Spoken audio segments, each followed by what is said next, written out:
Good morning friend. કેમ છો? કેવું ચાલે સ્ટડી? આગળના લેક્ચર જે પણ વિડીયો જોયા એ બધા રિપીટ કરજો. હવે લાસ્ટ વિડીયોની અંદર આપણે એક વાત કરી હતી હેનરીના નિયમની. ત્યાં આગળ મેં વાત કરી હતી પરીક્ષા માટે પણ હેનરીનો નિયમ થિયરિકલ રીતે પણ ખૂબ જ ઇમ્પોર્ટન્ટ છે, એને તૈયાર કરી દેજો. હવે હેનરીના નિયમ ઉપર આધારિત એક ઉદાહરણ અહીંયા આગળ લેવું છે, કોયડો સોલ્વ કરવો છે. એના પછી આગળની થિયરીને સમજવાનો પ્રયત્ન કરીશું. પહેલા હેનરીના નિયમ ઉપર આધારિત એક કોયડો છે, બુકમાં આપેલો છે. રકમ એકવાર ઝડપથી ક્લિયર કરી દઉં છું. જો નાઇટ્રોજન વાયુને 293 કેલ્વિન તાપમાને પાણીમાં પસાર કરવામાં આવે તો 1 લિટર પાણીમાં કેટલા મિલીમોલ N2 વાયુ ઓગળશે? મતલબ N2 વાયુ જે પાણીમાં ઓગળે છે એનો જથ્થો મિલીમોલમાં શોધવાનો છે. ઓકે, તમને કેટલીક માહિતી પણ આપી છે કે N2 વાયુ માટે 0.987 બાર આંશિક દબાણ છે અને 293 કેલ્વિન તાપમાને હેનરીનો અચળાંક 76.48 કિલો બાર આપેલો છે. તો તમને બે માહિતી અહીંયા આગળ આપેલી છે કે જેની અંદર નાઇટ્રોજન વાયુનું આંશિક દબાણ આપ્યું છે અને એક હેનરીનો અચળાંક આપ્યો છે. હવે જો હેનરીનું સૂત્ર જો આપણે ઉપયોગ કરીએ તો P KH × X થશે. હવે આ સૂત્રમાં બે માહિતી તો તમને આપેલી જ છે. સૂત્રની અહીંયા આગળ શરૂઆત કરીએ તો P N2 KH × X N2. હવે આ માહિતી મેં જે દર્શાવી એ પ્રમાણે આપણને P આપેલો છે, એનું આંશિક દબાણ પણ આપ્યું છે અને બીજું KH પણ આપેલો છે. બંને માહિતી આપેલી છે. X શોધવું છે. X એટલે શું છે? X એટલે વાયુના મોલ અંશ છે. જો મોલ અંશ મળી જાય તો એના ઉપરથી મોલ મળી જશે. બહુ સરળ છે. તો મોલ શોધવાની જ્યારે પણ વાત આવે ત્યારે હેનરીના સૂત્રનો ઉપયોગ કરી અને સૌપ્રથમ મોલ અંશ મેળવી લઈશું. જો મોલ અંશ મળી જશે તેના ઉપરથી આપણને મોલ મળી જશે. ઓકે, તો આપણે પહેલા મોલ અંશ શોધી કાઢીએ. કિંમત એક એક એપ્લાય કરી દઈએ અને એક એક કિંમત એપ્લાય કરતા જઈએ તો ધ્યાન આપજો બગા. સૌથી પહેલા Pn2 નાઇટ્રોજન વાયુનું દબાણ. હવે નાઇટ્રોજન વાયુનું આંશિક દબાણ તમને આપેલું છે, કિંમત અહીંયા આગળ એપ્લાય કરું છું 0.987 બાર. એકમ ખાસ જોજો, બારમાં છે. Is equal to KH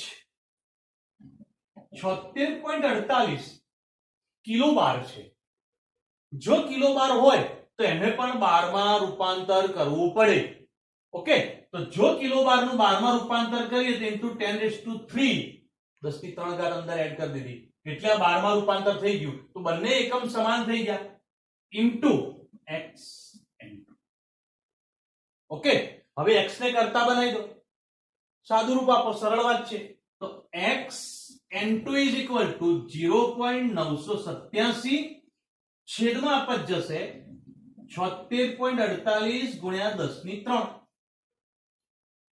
okay, હવે આનું સાદુરૂપ તમે આપી શકો છો. સાદુરૂપ આપશો ત્યારે 1.29 ગુણ્યા 10 ની -5 x. મતલબ નાઇટ્રોજન વાયુના મોલ અંશ તમને મળી ગયા. હવે આગળ વાત કરવી છે. આગળની ચર્ચા કેવી છે બરોબર ધ્યાન આપજો. મોલ અંશ ઉપરથી હવે નાઇટ્રોજન વાયુના મોલ મેળવવા છે. કારણ કે આપણે કહ્યું છે કે કેટલા મિલીમોલ N2 વાયુ દ્રાવ્ય થશે. મોલ મળી જશે તો મિલીમોલ પણ મળી જ જશે. સરળ વાત છે. ઓકે, તો હવે ધ્યાન આપો બગા. કેટલા મિલીમોલ N2 વાયુ દ્રાવ્ય થશે એની ગણતરી કરવી છે, એને સમજવું છે. તો હવે સૌથી પહેલા પાણીના મોલ ગણી દઈએ. પાણીના મોલ ગણવા માટે એનું દળ જોઈએ. પણ અહીંયા આગળ તમે જુઓ પાણીનું કદ આપેલું છે 1 લિટર. પરંતુ અહીંયા આગળ ધ્યાન આપજો બગા, પાણીની ઘનતા 1 છે અને જો પાણીની ઘનતા 1 હોય તો તેનું કદ અને દળ બે સમાન જ હોય. પણ આ વાત ફક્ત પાણી જેવા પ્રવાહીને જ લાગુ પડે છે, બધા પ્રવાહીઓને નહીં. કેમ કે બધા જ પ્રવાહીની ઘનતા 1 નથી હોતી. મગજમાં ધ્યાન રાખજો બગા. ઓકે, તો પાણી માટે જ લાગુ પડે. 1 લિટર પાણી છે તો 1 કિલોગ્રામ પાણી લઈ શકીએ છીએ કારણ કે પાણીની ઘનતા 1 છે. તો પાણીના મોલ મળી જશે. તો અહીંયા આગળ એના મોલ શોધી કાઢીએ તો NH2O, તો મોલ બરાબર દળ ભાગ્યા આણ્વીય દળ. તો પાણીનું દળ કેટલું છે? તેના પરથી સ્પષ્ટ વાત છે કે એનું દળ 1000 ગ્રામ થશે, કેમ કે 1 લીટર બરાબર 1 કિલોગ્રામ લઈ લઈએ એટલે 1000 ગ્રામ થઈ ગયું. છેદમાં પાણીનું આણ્વીય દળ 18.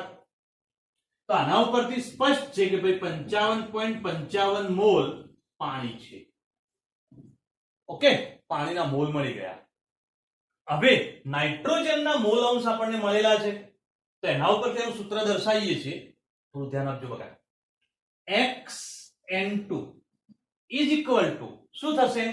નાઇટ્રોજનના મોલ NN2 છેદમાં NN2 પ્લસ NH2O. આ મેં જે લખ્યું છે બરોબર સમજી લો ફરીથી એકવાર. મોલ અંશની વાત આગળ કરી ગયેલા છીએ. મોલ અંશ એટલે ઘટકના મોલ છેદમાં કુલ મોલ. ઘટકના મોલ એટલે નાઇટ્રોજનના મોલ, નીચે નાઇટ્રોજન અને પાણી બંનેના મોલનો કુલ સરવાળો. હવે એક વાત બીજી ધ્યાન આપો બકા. નાઇટ્રોજન જેવા વાયુઓ જ્યારે પાણીમાં ઓગાળવામાં આવે ત્યારે પાણીમાં તેની દ્રાવ્યતા નહિવત હોય છે. દ્રાવ્યતાના ટોપિકમાં આગળ આપણે વાત કરી હતી. જો તેની દ્રાવ્યતા ઓછી હોય તો આનો મતલબ શું થયો? નાઇટ્રોજનના મોલ પાણીના સાપેક્ષમાં ઘણા ઓછા હશે. તેથી પાણીના સાપેક્ષમાં નાઇટ્રોજનના મોલને આપણે અવગણી દઈએ. જો એ બાબત અવગણીએ તો અહીંયા આગળ દર્શાવી દઈએ પહેલા NN2 is much less than NH. આવું કેમ દર્શાવ્યું બકા? ખ્યાલ આવ્યો? ઓકે, તો નાઇટ્રોજનના મોલ એ પાણીના મોલ કરતા ઘણા ઓછા છે, અને ઘણા ઓછા તો સરવાળામાં બે પદ અવગણીએ, પણ સરવાળો છે એટલે આ પદને અવગણાય, ઉપરનું પદ ના અવગણતા નહીતર જતું રહેશે. ઓકે, તો ધ્યાન આપજો. તો xN2 is equal to NN2 છેદમાં NH2O. હવે નાઇટ્રોજનના મોલ શોધવા છે. મોલ અંશ અને પાણીના મોલ તો આપણને ખ્યાલ જ છે. તો મોલ અંશ આપણે શોધેલા છીએ 1.29 ગુણ્યા 10 ની -5 NN2. પાણીના મોલ 55.55. ઓકે, હવે આનું સાદું રૂપ આપો 55.55 જો અહીંયા લાવી દઈએ તો કોના મોલ મળી જશે? નાઇટ્રોજનના. ઓકે, તો અહીંયા આગળ NN2 1.29 ગુણ્યા 10 ની -5 ગુણ્યા 55.55. 55.55 અહીંયા લાવી દીધા. હવે આ બંનેનું સાદુરૂપ તમે આપી દો. સાદુરૂપ આપી દેશો તો જવાબ મળશે 7.16 ગુણ્યા 10 ની -4. નાઇટ્રોજનના મોલ છે, એનો એકમ મોલમાં લઈ લઈશું. ઓકે, પરંતુ અહીંયા આગળ જુઓ તમે તો તમને જવાબ મિલીમોલમાં માંગ્યો છે. મોલનું મિલીમોલમાં રૂપાંતરણ કરવું હોય તો 10 ની 3 ઘાત વડે ગુણી દઈએ. 11મા ધોરણમાં ભણી ગયા છે આ વાત. ઓકે, તો અહીંયા આગળ 10 ની 3 ઘાત જો અંદર એડ કરીએ તો 7.16 ગુણ્યા 10 ની -1 મિલીમોલ. -1 અંદર એપ્લાય કરી દઈએ તો બીજી રીતે પણ લખી શકીએ 0.716 મિલીમોલ. તો મતલબ તમે આ જવાબ મિલીમોલ નો ક્લિયર કરી. તો અહીંયા આગળ નાઇટ્રોજનના મિલીમોલ કેવી રીતે મેળવ્યા? ધ્યાન રાખો. દાખલો એકદમ સરળ છે, બોર્ડની પરીક્ષામાં પૂછાયેલો દાખલો છે. અહીંયા આગળ નાઇટ્રોજનના મિલીમોલ માટે ગણતરીની વાત કરેલી છે. સેમ આવો દાખલો બોર્ડની પરીક્ષામાં 2 થી 3 વખત CO2 માટે પૂછાયેલો છે. રકમ બદલાય, રીત આના જ છે, ગણતરી ધ્યાનમાં રાખવાની. ઓકે, તો હવે આગળના ટોપિકની ચર્ચા કરીશું અને સમજીશું. હવે આગળના ટોપિકની ચર્ચા કરીએ તો ધ્યાન આપજો બગા. હેનરીનો નિયમ જોઈ ગયા, એના ઉપર આધારિત એક કોયડો પણ જોઈ ગયા. હવે પ્રશ્ન થાય છે કે હેનરીનો નિયમ કેવા વાયુઓ માટે લાગુ પાડી શકાય, કેવા દ્રાવણ માટે લાગુ પાડી શકાય? તો હેનરીના નિયમની શરતો છે, બીજા શબ્દોમાં કહેવો તેની મર્યાદા પણ કહી શકીએ છીએ. તો હેનરીના નિયમની શરતો કઈ કઈ છે? તો શરતો અહીંયા આગળ 3 આપણે સમજીશું. ધ્યાન આપજો બગા. હેનરીના નિયમની શરતોની અંદર પહેલી વાત આવે છે, પહેલી શરત મેં તમને જે પેમ્ફલેટની વાત કરી હતી, પેમ્ફલેટ આપ્યું છે એની અંદર રિટર્નમાં પણ બધું ક્લિયર કરાયેલું છે, બરાબર? સમજજો, વાંચજો, કન્ફ્યુઝન હોય તો મારો કોન્ટેક્ટ કરજો. ઓકે, હવે પહેલી શરત છે કે જેની અંદર આપણે લઈશું કે હેનરીનો નિયમ ક્યારે લાગુ પાડી શકાય. તો શરત 1, ઊંચા તાપમાને નીચા દબાણે જે વાયુની વર્તણૂક આદર્શ હોય તો તેવા વાયુ માટે હેનરીનો નિયમ લાગુ પડે છે. મતલબ ઊંચું તાપમાન ને નીચું દબાણ, તાપમાન ઊંચું જાય દબાણ નીચું જાય, વાયુની વર્તણૂક આદર્શ થઈ જ જાય. આપણે 11મા ધોરણમાં ભણી ગયા છે. ઓકે, તો આ શરત પ્રમાણે હેનરીનો નિયમ લાગુ પડે, પહેલી શરત. બીજી શરત સમજીએ. વાયુમય દ્રવ્ય જ્યારે પ્રવાહી દ્રાવકમાં દ્રવિત થાય, હવે દ્રવિત થવું એટલે ઓગળવું, તો દ્રવિત થાય ત્યારે વાયુ દ્રવ્યનું સુયોજન કે વિયોજન ન થતું હોય તેવા વાયુમય દ્રવ્ય માટે જ આ નિયમ લાગુ પડે છે. હવે સુયોજન અને વિયોજન બે શબ્દો સમજી લઈએ. વિયોજન એટલે શું? દાખલા તરીકે HCl ને પાણીમાં દ્રાવ્ય કરીએ તો પાણીમાં દ્રાવ્ય થવાથી H+ અને Cl- આયનો મુક્ત થાય છે. H+ આયન પાણી સાથે જોડાઈને H3O+ પણ બનાવશે. પણ આ ક્રિયા જે થઈ એની અંદર આ બે આયનો ઉત્પન્ન થયા તો આ ક્રિયાને વિયોજન કહેવાય. આવું ન થવું જોઈએ. જો વિયોજન થઈ જશે તો હેનરીનો નિયમ લાગુ નહીં પડે. ઓકે, તો આ પોઈન્ટ પણ એક ધ્યાનમાં રાખજો. હવે કાલે આપણે હેનરીનો નિયમ સમજીએ, હું આલેખની વાત છેલ્લે કરી હતી અને મેં ત્યાં આગળ એક પોઈન્ટ રાખ્યો હતો કે HCl નું સાયક્લોહેક્સેનમાં દ્રાવણ બનાવ્યું હતું અને ત્યાં આગળ પ્રશ્ન આપણે ઉભો રાખ્યો હતો, બાકી રાખ્યો હતો કે ભાઈ સાયક્લોહેક્સેનમાં કેમ દ્રાવણ? તો એ પ્રશ્નનો જવાબ નતો આપ્યો આપણે, તો એનો જવાબ અહીંયા મળશે કે જો HCl નું પાણીમાં દ્રાવણ બનાવીએ છીએ તો એનું વિયોજન થઈ જાય છે અને જો વિયોજન થઈ જાય તો હેનરીનો નિયમ લાગુ ન પડે. તેથી જ શેમાં દ્રાવણ બનાવવામાં આવે છે? સાયક્લોહેક્સેનમાં. ઓકે, તો આ બાબત પણ હેનરીનો નિયમ લાગુ પાડતી વખતે ધ્યાનમાં રાખવી પડે. તો આ પોઈન્ટ ધ્યાનમાં રાખો. સુયોજન મતલબ જોડાવું, બે અણુઓ જોડાઈ જાય તો સુયોજન થયું કહેવાય. અને આમાં એક જ અણુના બે ભાગ પડી જાય અથવા વધારે ભાગ પડે તો વિયોજન થયું કહેવાય. તો સુયોજન અને વિયોજન શબ્દ ચેપ્ટરમાં આગળ પણ આવશે. ઓકે, તો બે શબ્દો યાદ રાખજો બકા, સુયોજન અને વિયોજન. વિયોજન એટલે કોઈ એક જ અણુ જે છે એનું આયનીકરણ થઈ જાય, વિભાજન થઈ જાય તો વિયોજન થયું કહેવાય.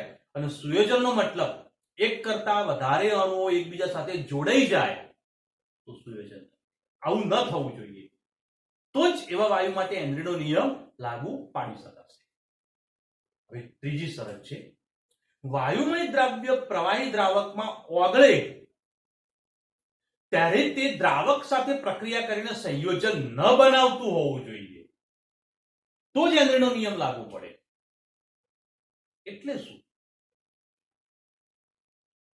દાખલા તરીકે એક ઉદાહરણ લઈએ, ધ્યાન આપજો બકા, કે એમોનિયા છે એને તમે પાણીમાં ઓગાળો, જો એમોનિયા વાયુ પાણીમાં ઓગળે તો એની અંદરથી એમોનિયમ હાઇડ્રોક્સાઇડ બની જાય છે. તો તમે તો એમોનિયા વાયુ પાણીમાં ઓગાળ્યો છે તો એમોનિયાએ પાણી સાથે પ્રક્રિયા કરીને એમોનિયમ હાઇડ્રોક્સાઇડ બનાવ્યો, મતલબ સંયોજન બન્યું. તો આના માટે હેનરીનો નિયમ લાગુ ન પાડી શકાય. ઓકે, તો હેનરીના નિયમની 3 શરતો છે. શરતો ધ્યાનમાં રાખજો બકા અને સમજો. હવે વાત આવે છે હેનરીના નિયમની ઉપયોગિતા. હવે ઉપયોગિતા કઈ કઈ છે? હેનરીનો નિયમ ક્યાં આગળ વાપરી શકાય? તો એ પોઈન્ટ ઉપર પણ આપણે અહીંયા આગળ ચર્ચા કરીશું અને સમજીશું. તો અહીંયા આગળ ઇમ્પોર્ટન્ટ પોઈન્ટ છે હેનરીના નિયમની ઉપયોગિતા. ઉપયોગિતાની અંદર ઉદ્યોગોની અંદર એક ઉપયોગ છે પેલો, એ સમજવાનો પ્રયત્ન કરીએ.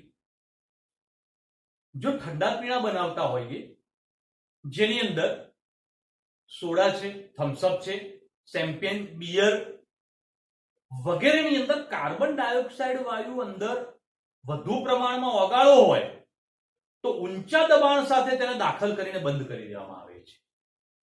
એટલે શું? તો આપણે બધા જાણીએ થમ્સઅપની બોટલ જેવી ખોલીએ છીએ એકદમ જ વાયુ બહાર નીકળે છે. એવું કેમ છે? કારણ કે CO2 વાયુ ઉપરના ખાલી ભાગમાં દબાણ સાથે ભરી અને પછી એને બંધ કરી દેવામાં આવે છે બોટલને, જેના કારણે ઉપર જે CO2 વાયુ છે દબાણ સાથે ભરેલો હોવાના કારણે તેની દ્રાવ્યતામાં વધારો કરી શકાય છે. તો ઉપયોગિતામાં પહેલો પોઈન્ટ કે ભાઈ ઠંડા પીણા, થમ્સઅપ, સોડા વોટર, શેમ્પેન, બિયર વગેરેમાં CO2 વાયુની દ્રાવ્યતા વધારવા માટે ઊંચા દબાણ સાથે તેમાં ભરી અને બંધ કરી દેવામાં આવે, જેથી દ્રાવ્યતા વધારી શકાય. ઓકે, એક ઉપયોગિતા થઈ. બીજી ઉપયોગિતા જોઈએ. મરજીવાઓ દરિયામાં ડૂબકી મારે છે ત્યારે દરમિયાન ઓક્સિજનના સિલિન્ડર લઈ જાય છે. આ ઓક્સિજનના સિલિન્ડરની અંદર વાયુ દબાણ સાથે ભરેલો હોય છે. જ્યારે મરજીવાઓ દરિયાની અંદર નીચે જાય છે ત્યારે દબાણ વધે છે. દબાણ વધવાના કારણે ક્યાં આગળ પાણીનું દબાણ વધે છે. દબાણ વધવાના કારણે હવે ઊંચી સાંદ્રતાએ તે લોકો અંદર કામ કરતા હોય છે. હવે ઊંચી સાંદ્રતાની અસર થાય તો એના કારણે શું થશે? તો લોહીની અંદર વાયુની દ્રાવ્યતામાં વધારો થાય છે. સમજો, જ્યારે નીચે દરિયામાં ડૂબકી મારે, જ્યારે સિલિન્ડર ભરેલા પાછા લઈને ગયા હોય, નીચે દરિયામાં જેમ જેમ ઊંડે જાય તેમ દબાણ વધતું જાય છે. દબાણ વધ્યું, ઊંચી સાંદ્રતાએ હવે કામ થશે. દબાણ વધવાના કારણે ઊંચા દબાણ સાથે, પ્રેશર સાથે શ્વસન ક્રિયામાં વાયુ દાખલ થશે. જ્યારે વાયુ અંદર દાખલ થાય ત્યારે લોહીની અંદર વાયુનું દબાણ ખૂબ વધી જશે. હવે નીચે દરિયાના પાણીમાં દબાણ વધારે છે, લોહીમાં વાયુનું દબાણ ખૂબ વધતું જશે. પણ જ્યારે આવા મરજીવાઓ બહાર આવશે, પાણીની બહાર આવશે, ત્યારે દબાણ એકદમ ઓછું થઈ ગયું હશે. હવે દબાણ એકદમ ઓછું થઈ જાય ત્યારે એ દરમિયાન શું થશે? લોહીની અંદર દબાણ સાથે જે વાયુ અંદર દાખલ થયા હતા એ વાયુ બધા મુક્ત થઈ જશે. કેમ? દબાણ ઘટી ગયું છે. અને દબાણ ઘટવાના કારણે આ બધા વાયુ એકદમ ઝડપથી મુક્ત થઈને બહાર નીકળવા જાય ત્યારે દરમિયાન લોહીની નળીઓમાં નાઇટ્રોજન વાયુના પરપોટા ઝડપથી બહાર નીકળશે. હવે નળીઓની અંદર નાઇટ્રોજન વાયુના પરપોટા ઝડપથી બહાર નીકળવાનું શરૂ થઈ જાય તો એ દરમિયાન નળીઓ બેન્ડ થઈ જવી, બ્લોક થઈ જવી એવું થાય. આ ક્રિયાને વૈદિકીય બેન્ડ તરીકે ઓળખવામાં આવે છે. કઈ રીતે ઓળખીશું? વૈદિકીય બેન્ડ. નળીઓ બેન્ડ થઈ જાય, બ્લોક થઈ જાય. કેમ થયું આવું? જ્યારે મરજીઓ દરિયાની બહાર નીકળ્યા ત્યારે દબાણ ઘટી ગયું, પાણીનું દબાણ ઘટી ગયું એટલે અંદર લોહીની નળીઓમાં જે વાયુ દબાણ સાથે દાખલ થયો હતો એ દબાણ ઘટવાના કારણે એકદમ ઝડપથી લોહીમાં બહાર નીકળવાનું શરૂ કરશે. નળીઓની અંદર આ બધો વાયુ ઝડપથી પ્રસરવા લાગશે. આ બધો વાયુ નળીઓમાં ઝડપથી પ્રસરવા લાગે, નાઇટ્રોજનના પરપોટા નળીઓમાં ઝડપથી ભરાવા લાગશે. આવું થાય તો નળીઓ એકદમ બેન્ડ થઈ જાય, બ્લોક થઈ જાય. વૈદિકીય બેન્ડ તરીકે ઓળખવામાં આવે છે. આવું થાય તો એકદમ પીડાકારક હોય છે. ઉપરાંત જો ઘણી વખતે આ સમસ્યા વધી જાય તો માણસ મૃત્યુ પણ પામે છે. આવું ન થાય એટલા માટે જે મરજીવાઓ ઓક્સિજનના સિલિન્ડર લઈ જતા હોય છે તેની અંદર હિલિયમ વાયુ મિશ્ર કરતા હોય છે. અને જો હિલિયમ વાયુ મિશ્ર કરે તો શક્યતા ઘણી બધી ઘટી જાય છે. તો હવે તેમના ઓક્સિજનના સિલિન્ડરમાં વાયુનું મિશ્રણ કેવું છે તેનું પ્રમાણ અહીંયા આગળ આપણે દર્શાવીશું. એ પ્રમાણમાં અહીંયા ધ્યાન આપજો બકા, હિલિયમ વાયુ જે છે 11.7% લેવામાં આવે છે, નાઇટ્રોજન વાયુ જે છે 56.2% અને ઓક્સિજન વાયુ 32.1% લેવામાં આવે છે. તો આટલા પ્રમાણમાં જ્યારે વાયુઓ ભરીને લેવામાં ઉપયોગમાં કરવામાં આવતા હોય ત્યારે આ તકલીફ સર્જાતી નથી. ઓકે, તો આ બાબત બરોબર ધ્યાન આપજો બકા. એક વખત MCQ માં ટૂંકા પ્રશ્નોમાં પણ આ પોઈન્ટ પૂછાયેલો છે. આનો પ્રમાણમાં પાડો બોર્ડની પરીક્ષામાં અને ગુજકેટમાં પણ. બરોબર, તો ધ્યાન આપજો બકા. ઓકે, તો ઉપયોગિતાની આપણે બીજી વાત કરીએ. અરે મરજીઓ દરિયામાં ડૂબકી મારે.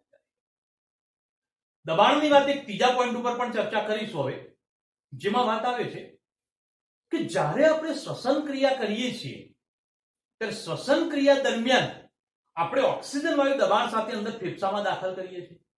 ફેફસામાં જ્યારે ઓક્સિજન વાયુ દબાણ સાથે દાખલ થાય છે ત્યારે તે ફેફસાની આજુબાજુ રહેલા હિમોગ્લોબિન છે એની સાથે ઓક્સિજન જોડાઈ જાય છે. અને જો હિમોગ્લોબિન સાથે ઓક્સિજન જોડાય તો ઓક્સી હિમોગ્લોબિન સંકીર્ણ બનાવે છે. વાત સરળતાથી થોડી સમજો બધા. જ્યારે અહીંથી શ્વસન ક્રિયા દરમિયાન O2 વાયુ દાખલ થયો, આ ફેફસાની રચના છે. જો O2 વાયુ અંદર દાખલ થશે તો અંદર O2 દબાણ સાથે દાખલ થયો. ફેફસાની આજુબાજુ બધા શું છે? હિમોગ્લોબિન છે. આ ઓક્સિજન હિમોગ્લોબિન સાથે જોડાઈ જશે. ઓક્સિજન હિમોગ્લોબિન સાથે જોડાય તો ઓક્સી હિમોગ્લોબિન સંકીર્ણ બનાવશે. આ ઓક્સી હિમોગ્લોબિન સંકીર્ણ અહીંથી શરીરના વિવિધ ભાગોમાં પેશીઓ સુધી પહોંચશે. પેશીઓ સુધી પહોંચે ત્યારે પેશીઓની અંદર ઓક્સિજનનું દબાણ ઓછું છે, જેના કારણે આ સંકીર્ણમાંથી ઓક્સિજન સરળતાથી પેશીઓમાં મુક્ત થાય છે, જેથી શરીરના વિવિધ ભાગોમાં ઓક્સિજન પૂરો પડે છે. તો ઓક્સિજન વિવિધ ભાગોમાં કેવી રીતે પૂરો પડે છે? તો આ હેનરીનો નિયમ લાગુ પડે છે. ઓકે, એટલા માટે જ યોગ કે પ્રાણાયામ કરતા હોઈએ ત્યારે આપણને કહે છે કે ઊંડા શ્વાસ લો. કેમ ઊંડા શ્વાસ લેવાનું કહે છે?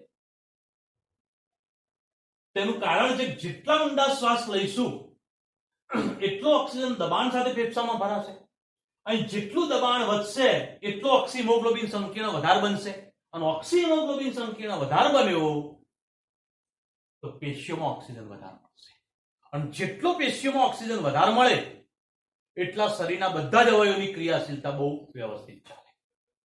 તેથી તમને પણ કહું છું બગા કે સવારે 5 મિનિટ પણ યોગ પ્રાણાયામ કરવાની ટેવ પાડો તો ઓક્સિજનની માત્રા વધુમાં વધુ પેશીઓને મળશે, વધુ સારી રીતે કામ થશે. આપણા શરીરમાં સૌથી વધારે ઓક્સિજનની જરૂર પડતી હોય એવું એક અવયવ મગજ પણ છે, અને જો મગજને ઓક્સિજન વધારે મળશે બરાબર કામ કરશે, નહીતર પાછું ગમે તેટલું ભણાવશું, ગમે એટલી વાર રિપીટ કરીશું, બધું ફેલ. ઓકે, તો આ હેનરીના નિયમની વાત છે. હેનરીએ તો આ નિયમ રજૂ કર્યો, પણ આપણા શાસ્ત્રોની અંદર અને આપણા અંદર તો વર્ષો પહેલા કહી દીધેલું છે તો યોગ પ્રાણાયામ ઘણો ફાયદાકારક છે. ઓકે, તો ધ્યાન રાખજો બગા અને સમજજો. આ જ વાત મેં જે કહી એ જ વાત ચોથા મુદ્દામાં પણ આપણે સમજવી છે. તો હવે ચોથો મુદ્દો શું છે સમજીએ બગા. જે લોકો પર્વત ઉપર રહેતા હોય છે અથવા પર્વતારોહકો જ્યારે ઉપર ચડતા હોય છે તો એ દરમિયાન શું થાય? તો આપણે એક વાત જાણીએ છીએ કે જેમ જેમ ઉપર જતા જઈએ તેમ તેમ હવાનું દબાણ ઘટતું જાય છે. હવે ઉપર જતા જઈએ તેમ તેમ હવાનું દબાણ ઘટતું જાય તો ઓક્સિજનની માત્રા ઓછી થઈ જાય. ઓક્સિજનની માત્રા ઘટે તો ઓક્સિજન ઓછો મળે. ઓક્સિજન ઓછો મળે તો ઓક્સિજન પેશીઓ સુધી ઓછો પહોંચે તો શરીરમાં નબળાઈ આવે. તો એક મુશ્કેલી આ આવે છે કે આવા પ્રકારના લોકોની શરીરમાં નબળાઈ વધુ જોવા મળે છે, પર્વત ઉપર રહેતા વસવાટ કરતા લોકોમાં. બીજું કે આ ઓક્સિજન એમને ઓછો મળ્યો તો મેં શું કહ્યું હતું, ઓક્સિજનની વધારે જરૂર મગજને પડે તો મગજને ઓક્સિજન ઓછો મળશે. મગજને ઓક્સિજન ઓછો મળે તો મગજની કાર્યશીલતા ઘટી જશે. મગજની કાર્યશીલતા ઘટી જતી હોય તો એ પરિસ્થિતિની અંદર તેઓ આગળ એની વિચાર શક્તિ ઓછી થઈ જશે. કોની? મગજની. અને મગજની વિચાર શક્તિ ઓછી થઈ જાય તો એના કારણે આવું મગજ જે છે એ બરોબર કાર્ય કરી શકતું નથી. તો આવી બીમારી પર્વત ઉપર રહેતા લોકોમાં સામાન્ય રીતે જોવા મળે છે, અને જેને એનોક્સિયા તરીકે ઓળખવામાં આવે છે. બરાબર? તો ક્યારે આવું બની શકે? ઓક્સિજનની માત્રા ઓછી મળે તો. પણ ક્યારે આવું થાય છે? પર્વત ઉપર જઈએ ત્યારે ઓક્સિજનનું દબાણ ઘટી જાય છે. દબાણ ઘટે ત્યારે ઓક્સિજન ઓછો મળશે, પેશીઓ સુધી ઓછો પહોંચશે તો અવયવો નિર્બળ બની જશે, કમજોર થઈ જશે. ઉપરાંત મગજને ઓક્સિજન ઓછો મળશે તો તેની વિચાર શક્તિ ઓછી થઈ જશે, જેના કારણે એક મુશ્કેલી સર્જાશે કે જેને આપણે એનોક્સિયા તરીકે ઓળખવામાં આવે છે. તો અહીંયા આગળ હેનરીના નિયમની ઉપયોગિતાના 4 મુદ્દા આપણે સમજી ગયા. બરોબર ધ્યાન આપજો અને સમજજો, રિપીટ કરજો. ઓકે બકા, આગળની ચર્ચા કરીએ. હવે હેનરીના નિયમ ઉપર આધારિત એક કોયડો ગણી ગયા હતા. એવું લખાણ સંબંધિત 2 કોયડા બુકમાં આપેલા છે. એમાંથી એક કોયડો આપણે સોલ્વ કરવાનો પ્રયત્ન કરીએ. કોયડો 2.6 લખાણ સંબંધિત કોયડો છે.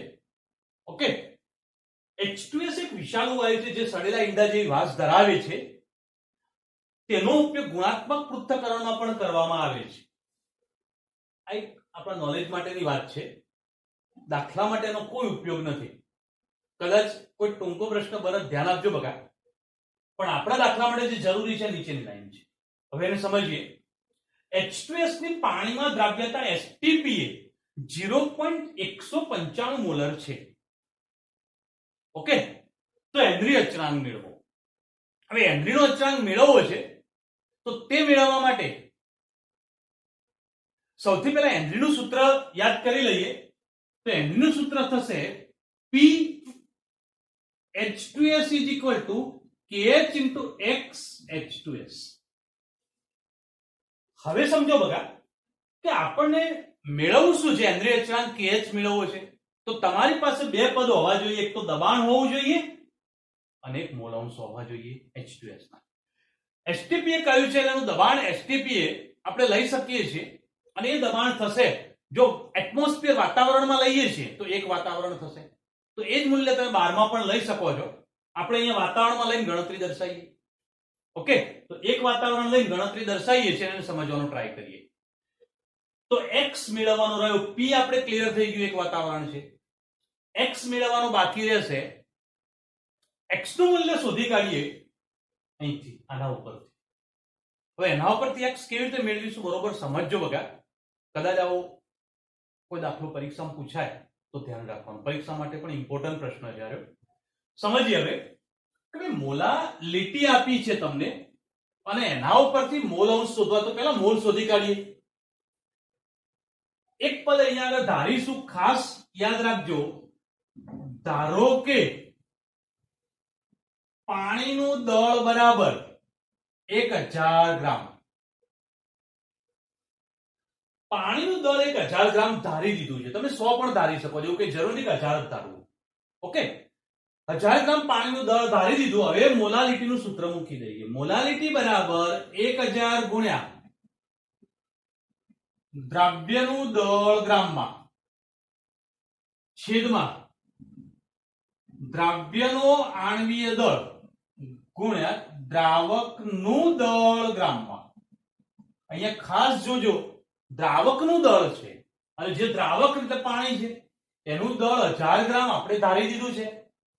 તો એ વેલ્યુ અહીંયા મૂકી શકો છો. ઓકે, એટલા માટે જ ધાર્યું છે કારણ કે મોલાલિટીના સૂત્રમાં આપણને આ વાત ખબર નથી, તેને આપણે ધારી દીધી. હવે એક બીજી વાત સમજવાની છે કે દ્રવ્યનું દળ અને દ્રવ્યનો આણ્વીય દળ, દળ ભાગ્યા આણ્વીય દળ એટલે શું થાય? મોલ. ઓકે, તો આ બંનેની જગ્યાએ મોલ લખી શકો છો. સૂત્ર ફરીથી લખું જોજો બરોબર. 1000 ગુણ્યા આની જગ્યાએ લખી દઈએ દ્રવ્યના મોલ છેદમાં દ્રાવકનું દળ ગ્રામમાં. ઓકે, તો અહીંયા દળ ભાગ્યા આણ્વીય દળની જગ્યાએ આપણે મોલ દર્શાવી દીધા. નીચેનું પદ છે એના હવે કિંમત મૂકીએ. મોલાલિટી જે આપેલી છે 0.195. ઓકે, 1000 મોલની જગ્યાએ હું n લખી દઉં છું, પણ કોના મોલ છે? દ્રવ્યના, એટલે NH2S લખીશ કારણ કે દ્રવ્ય H2S છે. ઓકે, દ્રાવકનું દળ ગ્રામમાં, દ્રાવક પાણી છે એનું દળ આપણે 1000 ધાર્યું તો 1000 મૂકી દઈએ. તો અહીંયા આગળ NH2S બરાબર 0.195 મોલ. મતલબ તમને અહીંયા આગળ H2S ના મોલ મળી ગયા. મોલ અંશ માટે શું કરવું પડશે? તો હજુ પાણીના મોલ જોઈશે. ઓકે, તો પાણીના મોલ હવે મેળવી લઈએ અને સમજી લઈએ. તો અહીંયા આગળ ધ્યાન આપજો બકા, NH2O બરાબર શું થશે? દળ ભાગ્યા આણ્વીય દળ. પાણીનું દળ કેટલું? 1000 ગ્રામ આપણે ધારીએ તો પાણીનું દળ 1000 લઈ લઈએ, છેદમાં પાણીનો આણ્વીય દળ 18 તો 55.55 મોલ. કમ્પ્લીટ બગા. ઓકે, તો અહીંયા આગળ આપણે હવે મોલ અંશ શોધી કાઢીએ અને મોલ અંશ શોધી પછી સીધી કિંમત જ મૂકી દઈશું. તો હવે પહેલા મોલ અંશ શોધી કાઢવું. તો XH2S બરાબર NH2S છેદમાં NH2S પ્લસ NH2O. સૂત્ર તો મોલ અંશનો હવે બનાવી શકો ને બગા. ઓકે, તો ધ્યાન આપવાનું. જે પોઈન્ટ અહીંયા આગળ આપણે સમજીએ છીએ યાદ રાખવાના. જ્યારે પણ ફરી જરૂર પડે એનો તરત જ ઉપયોગ કરી શકીએ, સૂત્ર તરત એપ્લાય કરી શકીએ એવો કોન્ફિડન્સ રાખવાનો. જેના મોલ અંશ શોધા એના મોલ ભાગ્યા કુલ મોલ. ઓકે, ચલો કિંમત મૂકી દઈએ. તો અહીંયા ધ્યાન આપો બકા H2S ના મોલ તો આપણે મેળવી લીધેલા છે. તો અહીંયા આગળ 0.195 છેદમાં 0.195 પ્લસ પાણીના મોલ 55.55 જે આપણે અહીંયા મેળવી લીધા હતા. બરાબર. હવે નીચે બંનેનો સરવાળો કરી દઈએ તો 0.195 55.745 થશે. તો અહીંયા આગળ 55.745. આ બંનેનો ગુણોત્તર તમે મેળવી કાઢો કેલ્ક્યુલેટરથી. સાદું રૂપ આપી દેજો બકા. જો આ બંનેનો ગુણોત્તર ક્લિયર કરીએ તો 0.0035 એપ્રોક્સ આટલું થઈ જશે. સાદું રૂપ ક્લિયર કરજો તો x H2S મળી ગયું. ઓકે.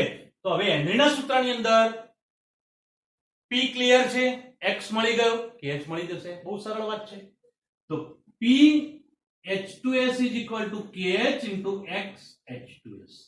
KH ને કરતા બનાવી દો કિંમત મૂકી. દબાણ આપણે વાત કરીએ એમ એક વાતાવરણ લઈ લઈએ KH. X ની કિંમત 0.0035. KH બરાબર 1/0.0035. ઓકે. આનું સાદુરૂપ કેલ્ક્યુલેટર દ્વારા ક્લિયર કરી દો તો જવાબ તમને મળશે 286 વાતાવરણ.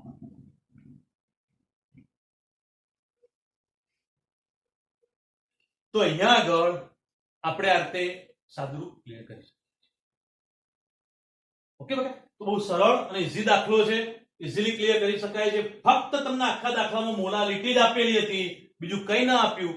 જો આવી મોલાલિટી આપેલી અને બીજું કંઈ ના આપ્યું હોય, મોલ શોધવા હોય, મોલ અંશ શોધવા હોય તો પહેલા જ આ પોઈન્ટ ખાસ ધ્યાન રાખો. પાણીનું દળ 1000 ગ્રામ ધાર દીધું, એના ઉપરથી પછી મોલાલિટીનું સૂત્ર મૂક્યું, મોલ મળી ગયા, પાણીના મોલ શોધ્યા, મોલ અંશ મળ્યા અને એના ઉપર ઓકે. તો ધ્યાન રાખજો. હવે આવો જ એક બીજો કોયડો છે, એની ગણતરી પણ સમજી. હવે કોયડો 2.7 લઈએ, જે લખાણ સંબંધિત પ્રશ્ન જ છે. રકમ એકવાર જોઈ લઈએ. પાણીમાં CO2 માટે હેનરી અચળાંક 298 કેલ્વિન તાપમાને 1.67 × 10⁸ પાસ્કલ છે. ઓકે. જો 298 કેલ્વિન તાપમાને 2.5 વાતાવરણ દબાણે CO2 500 મિલીલીટર સોડા વોટરમાં સંકલિત કરેલો હોય તો CO2 નો જથ્થો કેટલો, મતલબ અંદર CO2 વાયુ કેટલો જથ્થો આગળેલો છે એની ગણતરી કરવી છે.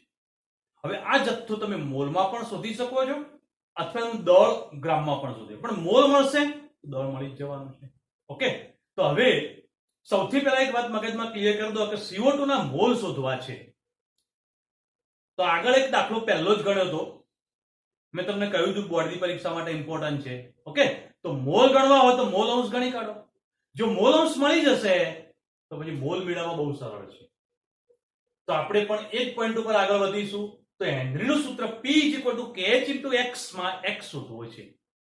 P અને KH બે ક્લિયર કરવા છે, બંને આપેલા. જુઓ બહુ સરળ વાત છે. અહીંયા આગળ હેનરી અચળાંક તમને આપી દીધું છે, તો એ વાત પહેલા જ ક્લિયર કરી દઈએ કે ભાઈ KH બરાબર 1.67 × 10⁸ પાસ્કલ. પાસ્કલમાં મૂલ્ય આપ્યું છે. હવે ધ્યાન આપો 2.5 એટમોસ્ફિયર CO2. હવે CO2 નું દબાણ આપ્યું છે, એ પણ વાતાવરણમાં છે. તો બંનેના એકમો જુદા જુદા છે. તો આ દબાણ જે વાતાવરણમાં છે એને એટમોસ્ફિયર ની અંદરથી આપણે પાસ્કલમાં ફેરવી દઈએ. તો હવે PCO2 બરાબર 2.5 એટમોસ્ફિયર. આનું કન્વર્ઝન કરું છું, ધ્યાન આપજો, પાસ્કલમાં. તો 2.5 ગુણ્યા વાતાવરણનું રૂપાંતરણ પહેલા 12 માં કરી દઈએ.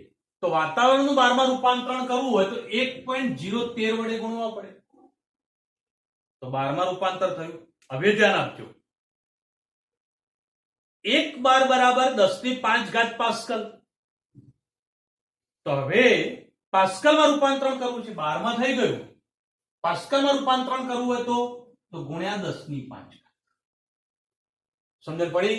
ઓકે. ફરીથી એકવાર, વાતાવરણ હતું એનું રૂપાંતરણ 12 માં કર્યું. પેલા 12 માં રૂપાંતરણ કરવાને 1.013 વડે ગુણી દીધા.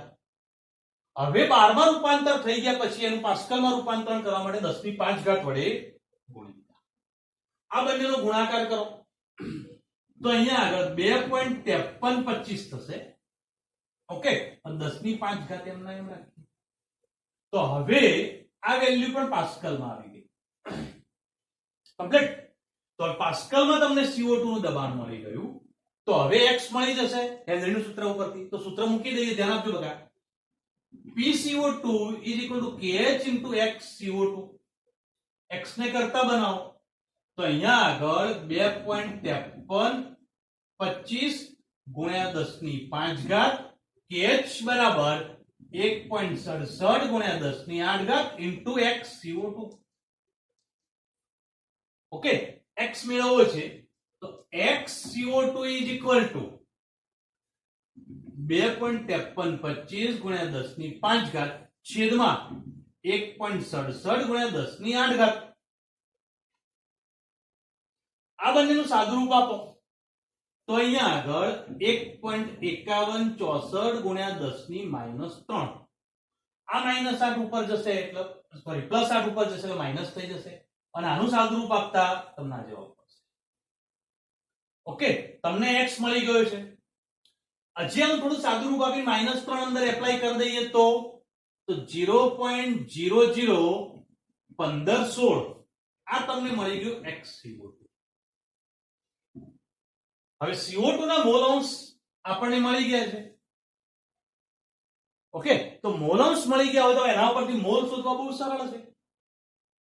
ઘટકના મોલ ભાગ્યા કુલ મોલ. તો કુલ મોલમાં પાણીના મોલ આવે તો પહેલા પાણીના મોલ શોધી કાઢીએ. ઓકે, તો સરળ વાત છે પણ તો NH2O બરાબર દળ ભાગ્યા આણ્વીય દળ. તો પાણીનું દળ કેટલું? તો અહીંયા આગળ જુઓ, આગળના ઉદાહરણમાં આપણે વાત કરી ગયેલા છીએ કે પાણી માટે તેનું કદ અને દળ બંને સમાન હોય. તો દળ 500 લઈ લઈએ ભાગ્યા 18. 500 ભાગ્યા 18 કરી અને કેલ્ક્યુલેટરમાં સાદુરૂપ આપી દેજો તો તમારે અહીંયા આગળ 27.78 મોલ તમને મળશે. તો અહીંયા આગળ શું મળ્યું બગા? પાણીના મોલ મળી ગયા. હવે મોલ અંશ જાણીએ છીએ, મોલ અંશનું સૂત્ર મૂકીએ તો ધ્યાન આપજો. xCO2 is equal two nCO2 છેદમાં nCO2 પ્લસ NH2. હવે એક વાત આગળ આપણે કરી ગયા છીએ કે વાયુ ઓછા પ્રમાણમાં દ્રાવ્ય થાય CO2 જેવા વાયુઓ તો બંનેના સરવાળાનો CO2 ના મોલ અવગણી શકીએ. તો nCO2 much less than NH2. તો આવું બનતું હોય તો આને અવગણી શકો છો. મેં આગળ પણ કહ્યું હતું ભાઈ નીચેના સરવાળામાં જ પદ અવગણી શકીએ, ભાગાકારમાં CO2 નીકળે નહીં, ખાસ ધ્યાન રાખજો. ઓકે, તો હવે સૂત્ર xCO2 is equal two nCO2 છેદમાં NH2O.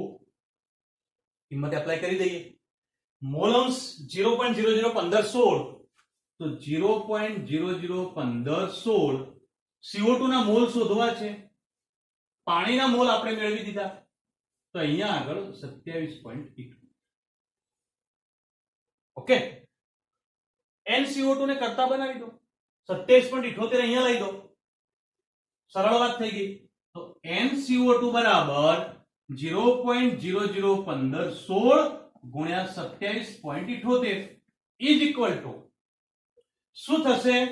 તો અહીંયા આગળ 0.042 મોલ CO2. આ એક જવાબ આપણો મળી ગયો. જો તમને જવાબ મોલમાં જ માંગ્યો હોય તો આટલા સુધી જવાબ ક્લિયર છે. આગળના એક દાખલામાં મિલીમોલમાં માંગ્યો તો આપણે 10⁵ વડે ગુણીને આગળ વધ્યા હતા. પણ અહીંયા આગળ કદાચ દળ માંગ્યું હોય તો સરળ છે. તો અહીંયા આગળ શું થશે બકા? તો અહીંયા મોલ બરાબર દળ ભાગ્યા આણ્વીય દળ. તો મોલ 0.042 દળ છેદમાં આણ્વીય દળ એટલે CO2 નો અણુભાર 44. CO2 નો અણુભાર 44 થશે તો ગણી શકશો ને. ઓકે, તો કાર્બન નો 12, ઓક્સિજન નો 16, 16 32 તો 32 + 12 44. ક્લિયર છે? તો મતલબ કે અહીંયા આગળ દળ બરાબર 1.848 થશે આ બેનો ગુણાકાર, અને એ સાદુરૂપ આપણે મેળવી દઈએ તો આટલા ગ્રામ CO2, તો CO2 નું દળ મળી ગયું.